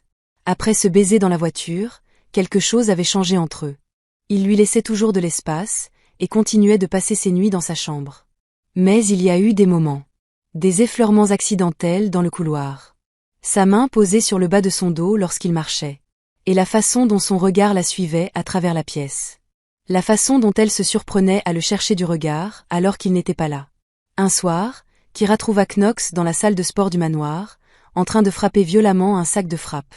Il était torse nu, ruisselant de sueur, ses muscles se contractant à chaque coup. Les tatouages sur son épaule et ses côtes brillaient sous la lumière. Kira aurait dû s'en aller. Au lieu de cela, elle entra. « Apprends-moi, » dit-elle. Knox s'arrêta net, le poing fermé, et se tourna vers elle. « Quoi ? Apprends-moi à me battre, à me défendre. Si je dois t'épouser, je dois savoir me protéger. » Knox l'observa longuement. « Tu en es sûr ? » « Oui. Les combats, ce n'est pas joli, Kira. C'est brutal et douloureux. Je peux gérer ça. » Une lueur de fierté traversa le regard de Knox. « Très bien, mais faisons les choses correctement. Pas de demi-mesure. » La semaine suivante, Knox lui apprit à donner un coup de poing. Comment bloquer? Comment utiliser le poids de son adversaire à son avantage? Comment trouver ses points faibles? C'était un professeur patient. Ferme, mais jamais cruel. Il la poussait à se dépasser, mais jamais trop loin. Et Dieu l'en préserve, Kira adorait chaque seconde. Pas seulement le combat, mais aussi cette proximité. La sensation de ses mains lorsqu'il corrigeait sa posture. La façon dont sa voix baissait lorsqu'il donnait des instructions. La façon dont ses yeux gris s'assombrissaient lorsqu'elle parvenait à la toucher. Un soir, il s'entraînait au combat. Knox lui apprenait à se dégager d'une prise. Si quelqu'un t'attrape par derrière, dit-il en la serrant dans ses bras, tu dois. Mais Kira n'écoutait plus ses instructions. Elle sentait trop sa poitrine contre son dos, ses bras autour d'elle, son souffle sur sa nuque. Kira, dit Knox d'une voix rauque. Tu m'écoutes? Je n'y arrive pas, admit elle, le souffle court. Knox resta immobile. Lentement, il la retourna dans ses bras. Ses yeux gris scrutèrent son visage. Dis-moi d'arrêter. Et si je ne veux pas que tu t'arrêtes? La séance d'entraînement s'est terminée bien différemment qu'elle avait commencé. Mais leur bonheur ne pouvait pas durer éternellement. Quelques jours plus tard, Kira rentra du campus et découvrit le manoir sens dessus-dessous. Des voitures de police partout. Des agents en grand nombre. Knox fut relâché menotté. Kira courut vers lui. Que se passe-t-il? Un inspecteur lui barra le chemin. Un homme blanc d'une quarantaine d'années, au regard froid et au sourire suffisant. Madame Voss, je suis l'inspecteur Carter. Nous arrêtons votre mari pour possession de stupéfiants en vue de leur trafic. Le monde de Kira a basculé. C'est impossible. Ah, Knox ne se drogue pas. On en a trouvé 50 kilos dans le coffre de sa voiture. Non, non, ce n'est pas possible. Knox n'aurait jamais fait ça. Elle regarda Knox. Son expression était calme. Trop calme. Mais ses yeux gris brûlaient de rage. Appelle Silas, lui dit Knox. Dis-lui d'aller chercher l'avocat et Kira. Sa voix s'est adoucie. Ne t'inquiète pas, c'est une erreur. Je serai bientôt à la maison. Knox. Mais il le poussait déjà dans une voiture de police. Silas apparut à côté de Kira, son visage habituellement joyeux se figea. Je m'en occupe, ne t'inquiète pas. Mais Kira s'inquiétait déjà. Son instinct de détective la mettait en alerte. Knox ne se droguait pas. Elle en était absolument certaine. Ce qui signifiait que quelqu'un avait placé cette cocaïne sous son nez. Ce qui signifiait que quelqu'un cherchait à le détruire. Et Kira allait découvrir qui. Kira se tenait dans le hall du commissariat. Elle se serra les bras contre elle-même, comme si elle se noyait. 3 jours s'étaient écoulés. 3 jours depuis l'arrestation de Knox. 3 jours qu'elle n'avait pas vu son visage. 3 jours qui lui avaient paru une éternité. L'audience de mise en liberté sous caution avait été un désastre. Le procureur avait soutenu que Knox présentait un risque de fuite et disposait de ressources illimitées. Sa demande de mise en liberté sous caution a été rejetée. Il restera en détention jusqu'à son procès. Le procès, qui pourrait avoir lieu dans des mois. Kira n'arrivait plus à respirer. Madame Voss. Un policier s'approcha. Jeune et compatissant. Je suis désolé, mais les visites sont terminées. Tu devras revenir demain. Demain. Encore une journée sans le voir. S'il te plaît, dit Kira, détestant sa voix brisée. Juste 5 minutes. J'ai juste besoin de le voir. Je suis désolée. Les règles sont les règles. Kira avait envie de crier. Elle aurait voulu utiliser tous les arguments juridiques appris en criminologie. Elle aurait voulu abattre ces murs et extirper Knox de force. Au lieu de cela, elle hocha la tête machinalement et sortit sous la pluie.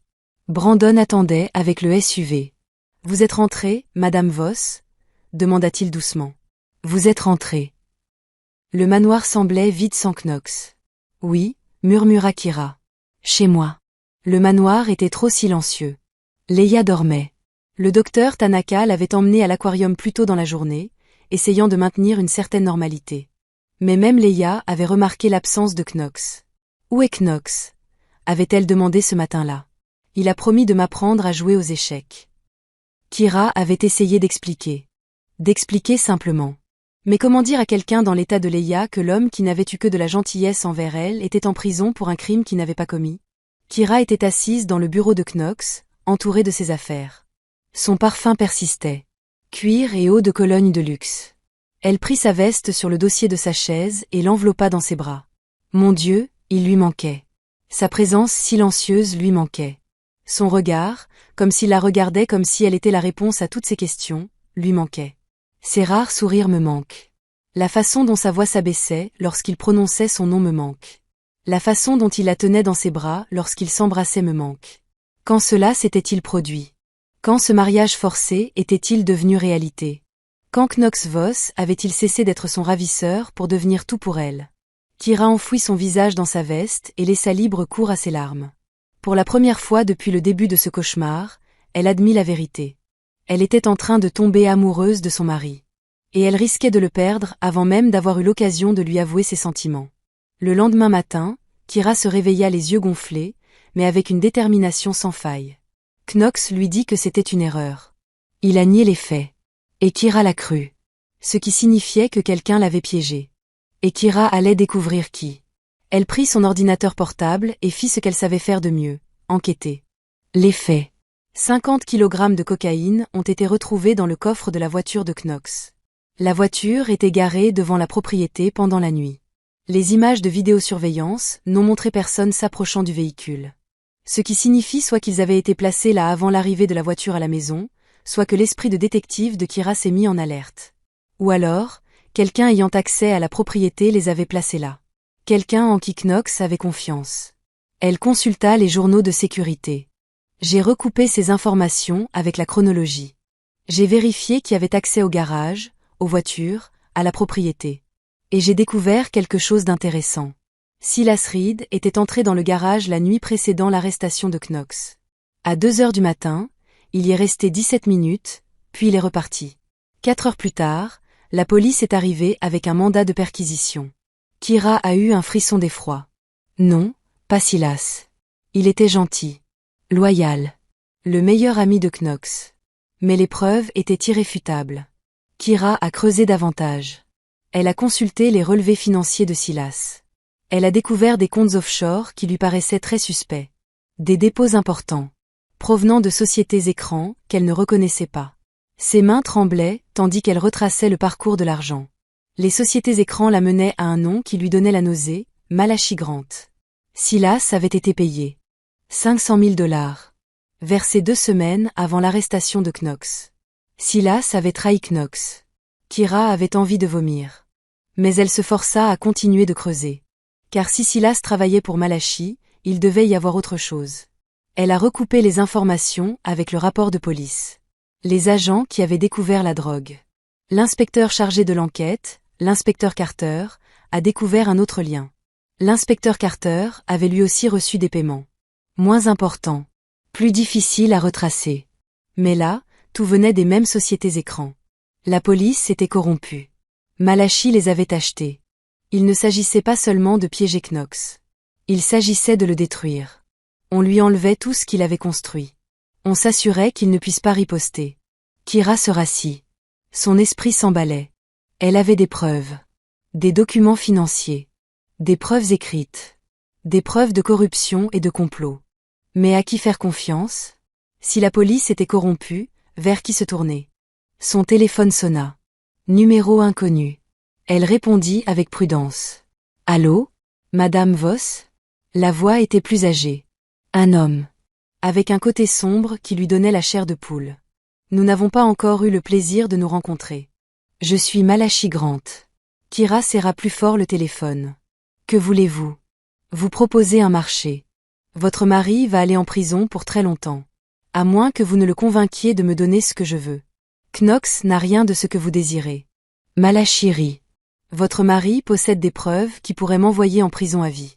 Des documents financiers. Non. Transactions. Tout ce qui s'est passé pendant son passage chez les Chacals. Je le veux. Tout. Et s'il me le donne, je ferai en sorte que ces accusations disparaissent. Et s'il ne le fait pas, vous passerez les 20 prochaines années à rendre visite à votre mari en prison. S'il survit jusque-là. La prison peut être très dangereuse pour quelqu'un comme Knox Voss. La menace était claire. J'y réfléchirai, dit Kira d'une voix calme. N'hésite pas trop. Tu as 48 heures. Il a raccroché. Kira était assise là, le cœur battant la chamade.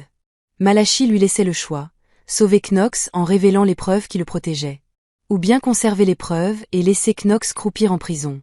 Mais il existait une troisième option, utiliser ses talents d'enquêtrice pour démasquer Malachi, les policiers corrompus et tous les autres impliqués. C'était dangereux. Peut-être même impossible. Mais Kira n'avait jamais reculé devant un défi de toute sa vie. Et ce n'était pas maintenant qu'elle allait commencer. Si vous pensez que Kira va se transformer en véritable héroïne et sauver son homme, mentionnez « Détective Kira » dans les commentaires.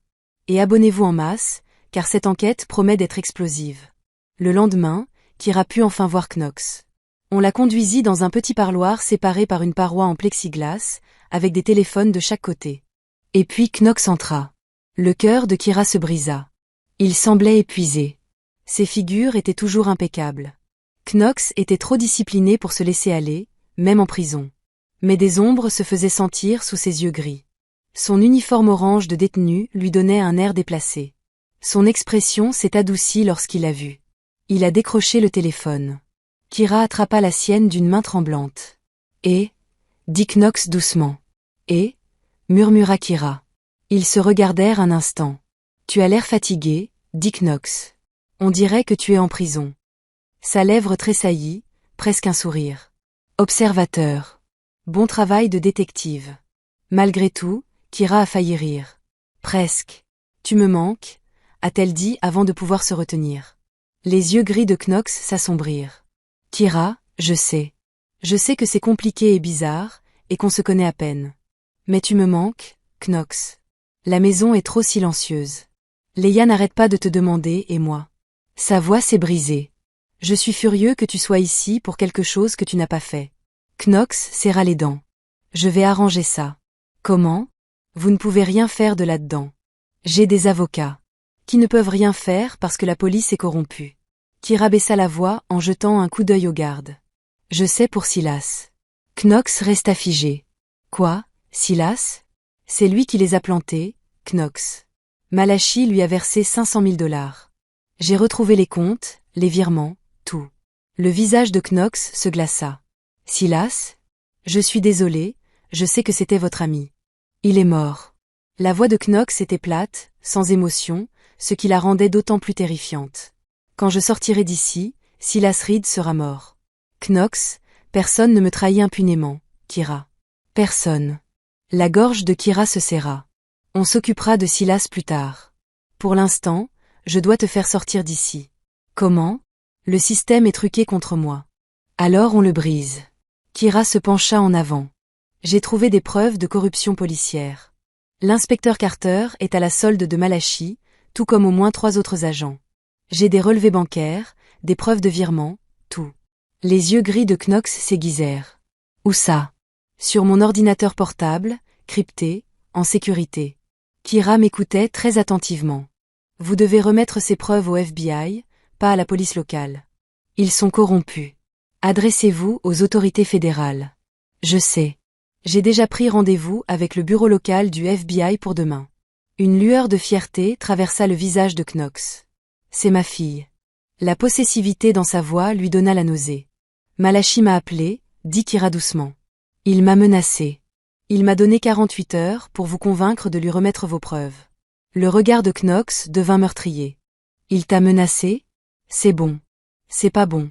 Quand je serai sorti d'ici. Quand tu sortiras d'ici, intervint fermement Kira, tu rentreras à la maison. Tu serreras Leia dans tes bras parce que tu lui manques. Tu vas prendre une vraie douche. Puis, sa voix s'est faite plus grave.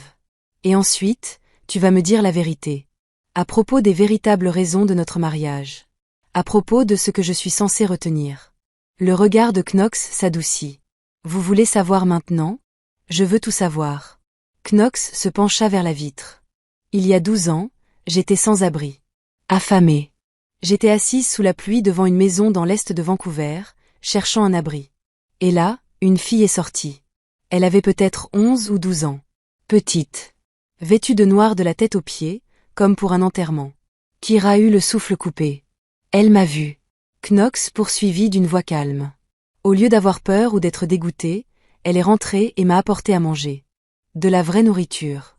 De la soupe, un sandwich, du pain chaud. Puis elle m'a apporté les vêtements de son père. Des vêtements secs. Oh mon Dieu. Je lui ai demandé son nom. Knox a dit. Elle me l'a dit. Kira est. Nous avons discuté pendant une dizaine de minutes. Puis son père est sorti. Elle s'est mise à hurler. Elle m'a traité de déchet. Elle l'a traîné à l'intérieur. Mais avant de disparaître, elle s'est retournée vers moi. Et dans ses yeux, j'ai vu un appel silencieux à l'aide. Les larmes coulaient sur le visage de Kira, tandis que ce souvenir flou la submergeait. Le jour de l'enterrement de sa mère. C'était ce jour-là. Le garçon a l'air hagard, avec ses yeux gris perçants qu'elle avait nourris. Un petit soupir lui échappa. Comment avait-elle pu oublier ce regard? Je me l'étais promis ce soir-là, dit Knox, la voix rauque d'émotion. Qu'un jour, quand j'aurai l'argent et le pouvoir, je reviendrai la chercher. Je la sauverai comme elle m'a sauvée.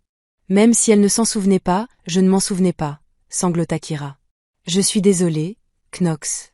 Je ne l'ai pas fait. Tu n'étais qu'un gamin maigrelet et j'étais si jeune, ma mère venait d'être enterrée et je sais. Le sourire de Knox était triste. Je n'étais personne. Juste un gamin des rues. Pourquoi te souviendrais-tu de moi? Et pourtant, tu te souviens de moi. Pendant 12 ans. Chaque jour, Knox appuya sa main contre la vitre. Tu m'as sauvé la vie, Kira. Tu m'as redonné espoir quand je n'avais plus rien. Et j'ai passé des années à bâtir un empire pour pouvoir tenir la promesse que j'avais faite dans mon cœur à cette fille apeurée vêtue de noir. Kira pressa sa main contre la vitre, imitant la sienne. Quand ton père est entré dans mon casino, j'ai su. J'attendais ce moment. J'attends mon heure pour te sauver. En me forçant à t'épouser. En m'assurant que personne ne puisse plus jamais te faire de mal. En vous offrant, à toi et à Leia, la vie que vous méritiez. En vous éloignant de lui. Sa voix se brisa légèrement. Tu es folle, murmura Kira. Probablement. Et romantique. N'en parle à personne. J'ai une réputation. Malgré tout, Kira rit à travers ses larmes. Je vais te sortir de là, Knox Voss. Je sais que tu y arriveras, inspecteur. Et ensuite, je t'embrasserai jusqu'à ce qu'on en oublie de respirer. Les yeux gris de Knox s'illuminèrent. C'est une promesse que je te demanderai de tenir. 1 minute, cria le garde. 1 minute. Pas assez. Jamais assez. Je t'aime. Lâcha Kira. Je sais que c'est trop tôt et fou, et que notre mariage a été dans des circonstances incroyables. Mais je t'aime, Knox. Et j'ai besoin que tu rentres à la maison. Le visage de Knox se fissura, submergé par une émotion brute. Je t'aime aussi, dit-il d'une voix rauque. Dès l'instant où j'ai vu cette petite fille en noir faire preuve de bonté malgré son chagrin évident. Je t'aime depuis 12 ans, Kira et Voss. C'est fini, a dit le gardien. Non, attendez. Encore 1 minute. Mais ils étaient déjà en train d'emmener Knox. Kira le regarda partir, la main toujours pressée contre la vitre, le cœur à la fois brisé et guéri, Kira était déterminée à le ramener à la maison. Knox l'aimait, l'avait aimé pendant 12 ans. Le lendemain matin, elle se rendit au bureau du FBI du centre-ville de Vancouver, son ordinateur portable à la main, une clé USB remplie de preuves à l'appui, et vêtue de son uniforme d'enquêtrice. Un agent la conduisit dans une salle de conférence où 2 personnes l'attendaient. L'agent Jennifer Park, la trentaine bien entamée, perspicace et directe. Et l'agent David Okonkwo, la quarantaine bien entamée, réfléchie et intense. Madame Voss, dit l'agent Park, vous avez dit avoir des preuves de corruption policière. Kira posa son ordinateur portable. J'ai des preuves de complot, de corruption et de crime organisé, et je peux relier tout cela à Malachi Grant. Les 2 agents restèrent immobiles. Vous avez toute notre attention, dit l'agent Okonkwo. Kira ouvrit son ordinateur portable et commença sa présentation. Des documents financiers attestent des paiements effectués par les sociétés écrans de Malachi à Silas Reed. Des virements bancaires montrent que le détective Carter et 3 autres agents ont reçu de l'argent. Un calendrier indique comment Silas accédait au garage la veille de l'arrestation de Knox. Des images non sécurisées montrent que la voiture était propre avant que Silas n'y entre, et que la police est arrivée des heures après son départ. Les relevés téléphoniques indiquent des appels entre Malachi, Silas et l'inspectrice Carter. À la fin de son enregistrement, les 2 agents étaient penchés en avant. C'est du bon travail, dit l'agent Park, impressionné. Vous n'êtes pas enquêteur professionnel. J'étudie la criminologie, je me forme pour devenir détective.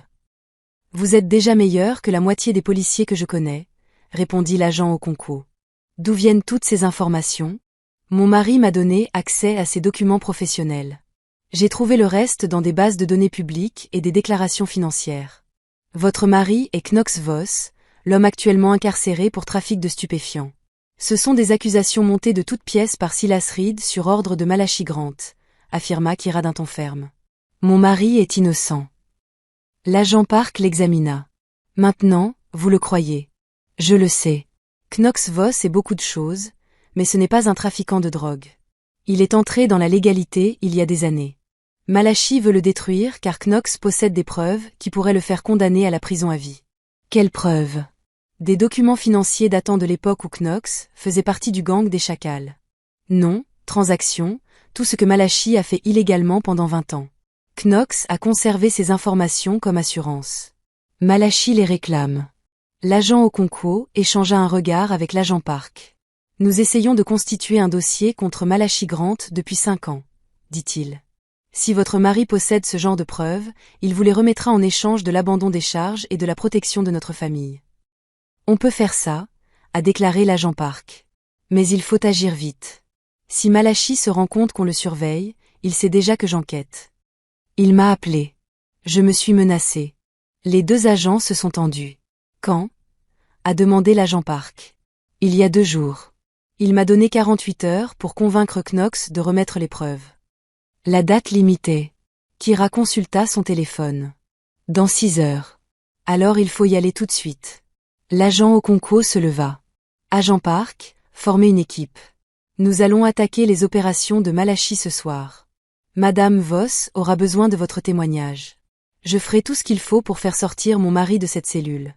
L'agent Park sourit. Tu es formidable. Je t'aime bien. Mon mari aussi.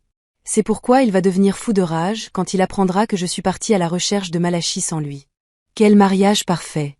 Malgré tout, Kira sourit. Oui, c'est tout à fait ça. Kira est une reine si vous êtes fan. Et commentez, ramenez Knox à la maison, si vous voulez les voir réunis immédiatement. Abonnez-vous, car la fin va vous bouleverser, mais dans le bon sens du terme. Cette nuit-là, le FBI a perquisitionné simultanément 6 propriétés de Malachi Grant. Ils y ont découvert de la drogue, des armes, et surtout, des documents financiers qui reliaient Malachi à des décennies de crimes organisés. À minuit, Malachi Grant, le détective Carter et 4 autres policiers corrompus étaient en détention. Silas Reed a été arrêté alors qu'il tentait de fuir au Mexique. À 2 heures du matin, un juge a signé une ordonnance d'urgence libérant Knox Voss. Kira attendait devant la prison lorsqu'il sortit. Knox se tenait sur le seuil, l'air épuisé, beau et parfait. Leurs regards se croisèrent. Kira s'est mise à courir. Elle l'a percuté si violemment qu'ils ont failli tomber tous les deux. Knox l'a aussitôt enlacée, la serrant contre lui. « Tu l'as fait » murmura Knox dans ses cheveux. « Pas que tu l'aies vraiment fait. Je te l'avais dit. Ma femme, brillante, courageuse, incroyable, m'a sauvée pour la 2e fois. » Kira recula légèrement pour lever les yeux vers lui. « Tu t'es souvenu de moi pendant 12 ans. Les 12 meilleures années de ma vie. Même si je n'étais qu'un gamin lambda qui t'a donné un sandwich. Tu n'as jamais été un gamin lambda, Kira. Tu étais tout pour moi. Tu m'as donné une raison de vivre, de l'espoir, un but. Je n'arrive toujours pas à croire que je t'ai oublié. Je me sens si mal. » Non. Knox lui prit le visage entre ses mains. « Tu étais jeune. J'étais juste un gamin des rues Maigrelet, chauve, non et... » Attends. Les yeux de Kira s'écarquillèrent. Pas de cheveux? Je me rasais la tête à l'époque. Un truc de gang. Oh mon Dieu. Kira s'est mise à rire. C'est pour ça que je ne me souviens pas. Tu n'étais qu'un gamin chauve et maigre, et maintenant tu es. Elle le désigna du doigt. Ça. La lèvre de Knox tressaillit. Tu veux dire que si j'avais eu ces tresses à l'époque, tu t'en serais souvenu? Je veux dire que ta transformation est tellement incroyable qu'elle devrait être illégale. Knox rit. Il a ri et l'a embrassé. C'était doux, tendre et parfait. Lorsqu'ils se sont séparés, Knox a posé son front contre le sien. Rentrons à la maison, murmura-t-il. Toujours. 1 mois plus tard, Kira traversa la scène lors de sa cérémonie de remise des diplômes, recevant son diplôme de criminologie avec mention. L'auditorium tout entier explosa de joie. Leia hurlait, « C'est ma sœur. Elle est détective maintenant. » Knox, au premier rang, était d'une beauté à couper le souffle dans son costume noir, le visage illuminé d'une fierté immense. À côté de lui, le docteur Tanaka applaudissait avec enthousiasme. Madame Rivera s'essuyait les yeux avec un mouchoir. Même Brandon était là, tout sourire. Après la cérémonie, Knox prit Kira dans ses bras et l'embrassa devant tout le monde. « Je suis si fier de toi, » murmura-t-il. « Je n'aurais rien pu faire sans toi. Vous avez payé mes études, vous m'avez donné le temps d'étudier. Vous avez fait le travail, inspecteur. Je me suis juste assuré que rien ne vous en empêche. Et maintenant ? Demanda Kira. Je suis officiellement détective. Tu crois que la police de Vancouver va m'embaucher après que j'ai aidé à coincer leurs agents corrompus? Knox sourit. En fait, j'ai une meilleure offre. Ah bon? Le FBI veut vous embaucher. L'agent Park a spécifiquement demandé votre candidature pour son unité de lutte contre le crime organisé. Kira en resta bouche bée. Vous êtes sérieux? Absolument.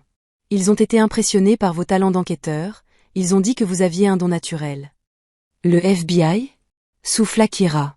C'est le travail de mes rêves. Je sais. Knox glissa une mèche de ses cheveux ondulés derrière son oreille, son geste habituel. Alors, qu'en dites-vous, Madame Voss?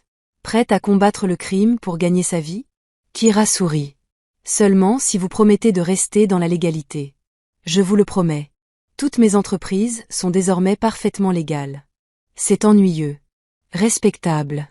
Je ne sais pas si vous pourriez jamais être ennuyeux. Les yeux gris de Knox s'assombrirent. Tu veux tester cette théorie ce soir? Le visage de Kira s'empourpra. Knox, on est en public.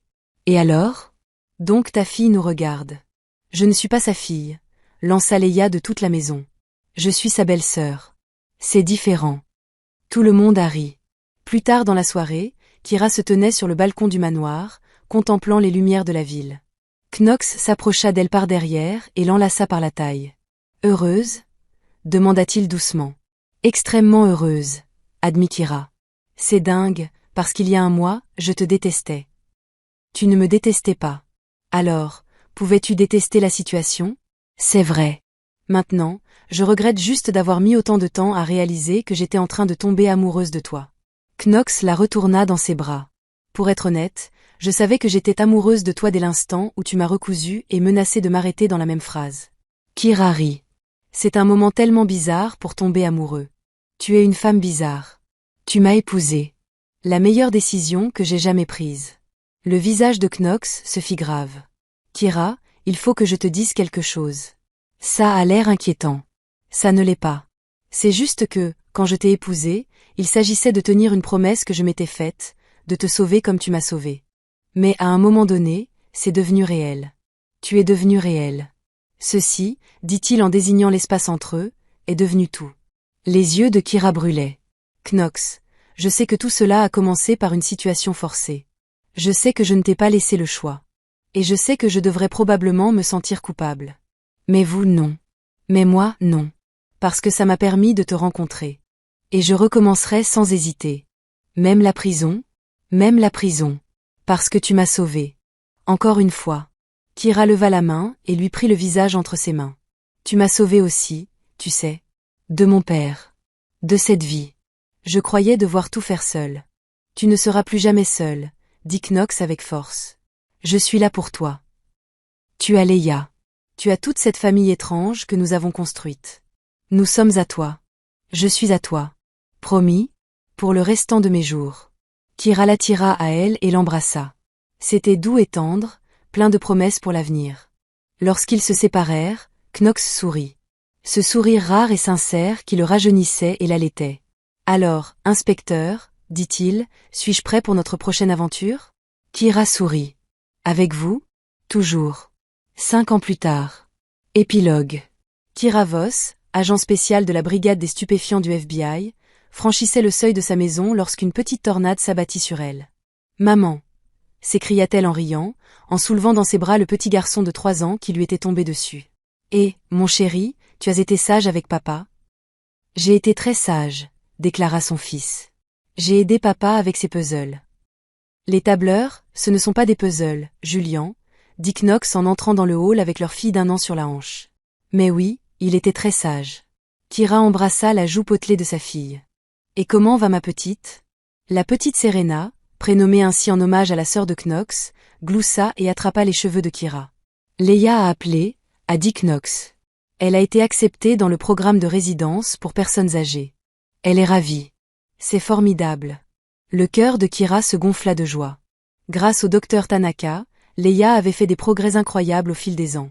Elle vivait désormais de façon semi-autonome, travaillait à temps partiel dans un refuge pour animaux et s'épanouissait comme il ne l'aurait jamais imaginé. Comment s'est passé le travail?